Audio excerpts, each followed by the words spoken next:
अस्सलाम वालेकुम व्यूअर्स, मैं मुश्ताक खराल और इस वक्त मैं एक अहम तरीन वीडियो के साथ हाज़िर हूँ क्योंकि इम्तिहानात बिल्कुल करीब हैं। 20 नवंबर से एमए के पेपर शुरू हो रहे हैं, तो इस सिलसिले में कमरा इम्तिहान के हवाले से बाद स्टूडेंट्स को जो कन्फ्यूजन होती हैं उसके हवाले से हम ये वीडियो तैयार कर रहे हैं। बाकी जो students MA Urdu, MA political science, MA international relations के स्टूडेंट्स हैं वो प्ले लिस्ट में जाके हमारी वीडियोज़ देख के अपने एग्ज़ाम की तैयारी कर सकते हैं। एग्ज़ामिनेशन हॉल के अंदर के जो मसाइल हैं उनके हवाले से एक बात ध्यान रख लेंगे। इस दफ़ा पहला काम आप लोगों ने ये करना है कि अपने साथ मास्क ज़रूर लेके जाएं। मास्क के बगैर आपकी वहाँ पर एंट्री नहीं होगी। आईडी कार्ड आपका ओरिजिनल साथ हो। बेहतर तो यह है कि सैनिटाइज़र छोटे साइज़ में मिल जाते हैं, वो भी साथ ले जाएं। अब अगली नेक्स्ट जो चीज़ है वो है, जब आपको आंसर शीट दी जाती है तो उसके अंदर दो जगह पे स्टूडेंट कन्फ्यूज होते हैं। एक जहाँ लिखा होता है इम्तिहान, तो इस दफ़ा आप लोगों ने इम्तिहान वाली जगहों पे दो चीज़ें लिखनी है, सेकंड एनुअल 2019 और फर्स्ट एनुअल 2020, ये दोनों दर्ज करनी है।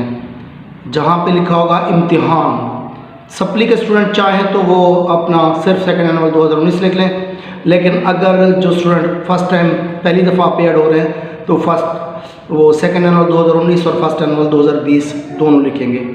दूसरी कन्फ्यूजन होती है एक सब्जेक्ट और एक पेपर पे। तो सब्जेक्ट आपका फॉर एग्जाम्पल उर्दू है, पाक स्टडी है, इंग्लिश है, ये लिखेंगे, और पेपर जो होगा वो आपका फर्स्ट है, सेकंड है, थर्ड है, उसका नाम या पेपर का नंबर। फर्स्ट उर्दू गज़ल जिस तरह एमए उर्दू में है, और इंग्लिश में जिस तरह आपके पास रोमांटिक पोइट्री है तो आप रोमांटिक पोइट्री लिखेंगे पेपर वाली जगह पे, और जहाँ सब्जेक्ट है वहाँ पर उर्दू या इंग्लिश लिखेंगे।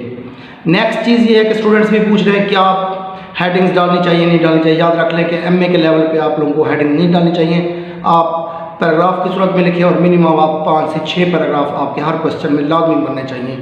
तो पैराग्राफ की सूरत में आप क्वेश्चन हल करें, ना कि आप इसमें हेडिंग डालें। नेक्स्ट ये चीज़ अहम आपको बताने जा रहा हूँ कि पेपर आप लोग बॉल पॉइंट से हल करें। पेपर आप पेन से ना हल करना, क्योंकि अब जो इंक्स आ रही हैं वो इतनी मार्केट में अच्छी नहीं आ रही। हमारे अपने स्टूडेंट्स के साथ एक वाक़या हो चुका है कि एक स्टूडेंट ने पेन के साथ पेपर हल किया था तो उसके 0 मार्क्स आए थे। बाद में पता चला, जब आपने अप्लाई किया रीचेकिंग के लिए, तो वहाँ जाकर देखा तो पेपर मुकम्मल तौर पर साफ़ था, उसके अंदर कुछ भी नहीं लिखा हुआ था, क्योंकि वो स्याही जो थी वो नकली थी और वो सारी की सारी मिट गई थी, साफ़ हो गई थी। 15-20 दिन बाद जो है ना वो स्याही साफ़ हो जाती है। तो पेपर आप लोग हमेशा ब्लू जो है बॉल पॉइंट के साथ हल करेंगे। एक्स्ट्रा शीट नहीं मिलेगी, आपने उसी शीट के अंदर आपने अपने पेपर को हल करना है जो पेपर आपको दिया जाएगा।